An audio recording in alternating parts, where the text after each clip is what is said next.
Hi hello ನಮಸ್ಕಾರ. ನಾನು ನಿಮ್ಮ ಆ್ಯಂಕರ್ ರೂಪಲತಾ.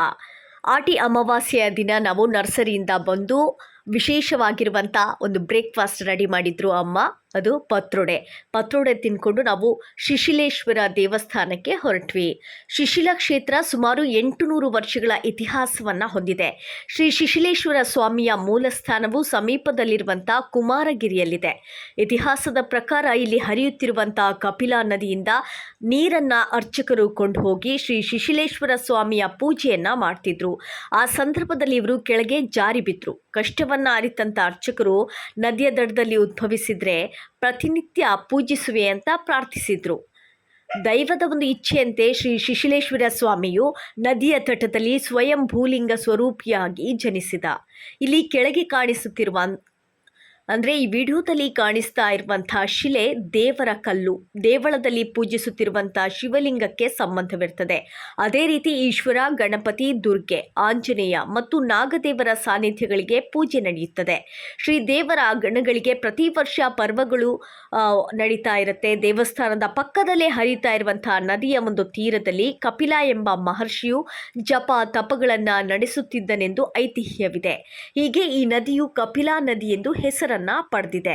ಈ ನದಿಯಲ್ಲಿ ವಿಹರಿಸುತ್ತಿರುವಂತಹ ವಿಶೇಷ ಜಾತಿಯ ಮತ್ಸ್ಯಗಳು ಮಹರ್ಷಿ ದೇವರ ಮೀನು ಎಂದು ಖ್ಯಾತಿಯನ್ನ ಪಡೆದಿದೆ. ಇವುಗಳನ್ನು ಹಿಡಿಬಾರ್ದು ಅನ್ನುವಂಥ ನಿಯಮ ಕೂಡ ಇದೆ. ಈ ನದಿಯ ಪವಿತ್ರ ಜಲವನ್ನು ಪ್ರತಿನಿತ್ಯ ಶ್ರೀ ದೇವರಿಗೆ ಅಭಿಷೇಕ ಮಾಡಲಾಗತ್ತೆ.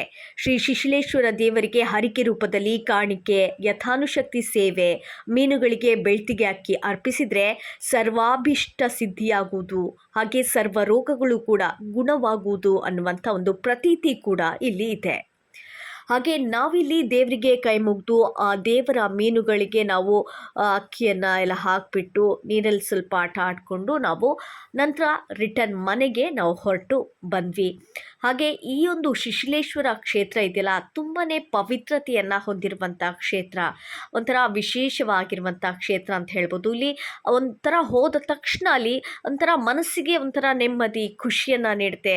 ಅದಷ್ಟೇ ಅಲ್ಲ, ಅಲ್ಲಿ ಹೋಗಬೇಕಾದ್ರೂ ಕೂಡ ಒಂದು ಬ್ರಿಡ್ಜ್ ಇದೆಯಲ್ಲ, ಆ ಬ್ರಿಡ್ಜ್ ಕೂಡ ಒಂಥರ ಡಿಫ್ರೆಂಟ್ ಆಗಿರುವಂಥದ್ದು ಅಂತ ಹೇಳಿ ನೋಡಿ. ಅಲ್ಲಿ ವಾಹನಗಳು ಹೋಗೋದು ತುಂಬಾ ಕಷ್ಟ ಆಗುತ್ತೆ. ನಮ್ಮ ಗಾಡಿಯನ್ನು ಕೂಡ ನಾವು ಅದೇ ಒಂದು ಬ್ರಿಡ್ಜಲ್ಲಿ ತೊಗೊಂಡೋದಿ ತುಂಬ ಭಯ ಆಗ್ತಾಯಿತ್ತು. ಯಾಕಂತ ಹೇಳಿದ್ರೆ ತುಂಬ ಸಣ್ಣದಾಗಿರುವಂಥ ಬ್ರಿಡ್ಜ್ ಇರುವಂಥದ್ದು.